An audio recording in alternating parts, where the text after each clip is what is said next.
last thing you want to do, you and your real estate agent, Stephanie will freak out on you most of all, is that if you get declined for your mortgage because you have an additional $500 mortgage, that house can actually stop from closing. Hi, I'm Lucky. I'm a mortgage agent at Mortgage Ingenuity here in Kitchener, Waterloo.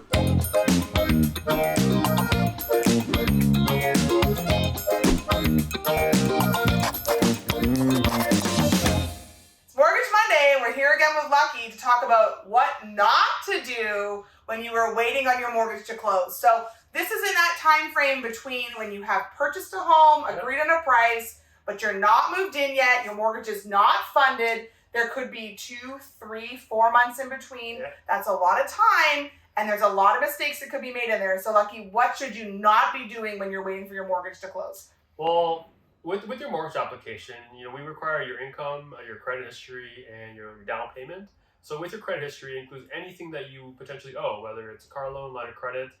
So when you do the application, they approved you based on what we sent in. So all the information you provided, so your income documents, your down payment documents, your credit history, all that, they approved you based on that situation. Now, if you change anything in those areas, whether it's your job, or whether it's a loan situation, let's say you got a car loan or a line of credit or a motorcycle loan or anything to change those things, such as your down payment. Let's say you spent all your money, you didn't have the down payment. Any of those areas, income, down payment, credit history, I would say consult with me first, depending how much those are. So yes, you could potentially get a car loan if you wanted to, but you just have to make sure you still qualify. So what happens, let's say you get a car loan and the monthly payment's $500 a month. The lender can actually decline your mortgage because it's not the same information that we sent in. Now, the last thing you want to do, you and your real estate agent, so Stephanie will freak out on you most of all, is that if you get declined for your mortgage because you have an additional $500 mortgage, that house can actually stop from closing. Either you would have to pay off the loan, or you would have to lose your deposit and lose out on the house that you're purchasing. So I would say the following information, such as your income, so keep your job. I know it sounds kind of silly saying that, but it has happened where you keep your job, keep your payments the same as much as possible, and make sure that you try to spend as little as much money as possible, especially with furniture and things like that. I would recommend, if you need a new car or you need furniture, I would recommend after closing, after you get your keys from your lawyer or real estate agent, then you can go ahead and thinking about buying your car, buying your motorcycle, buying your furniture, things like that, so that way it doesn't impact your mortgage application. And I get it, things happen, right? So maybe you purchased a home and you hate your job. We all know those people who hate their jobs. Do not quit your job until you have taken possession of your home and are paying the mortgage. It's important that you keep your employment.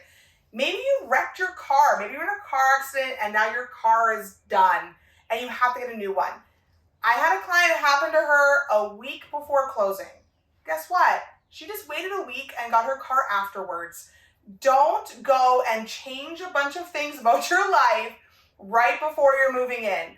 It happened to me. So we bought a home that needed renovation and we had no money. I don't understand how we got a mortgage, but honestly, when we bought the home we're in, we had no money. We had to renovate it, and we used a Home Depot credit card to buy the kitchen so we could pay for it later. But guess what?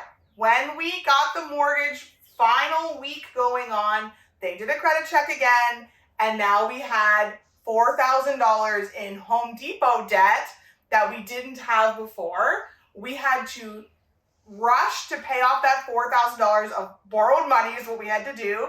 We had to borrow the money to pay off the credit card to get our approval done.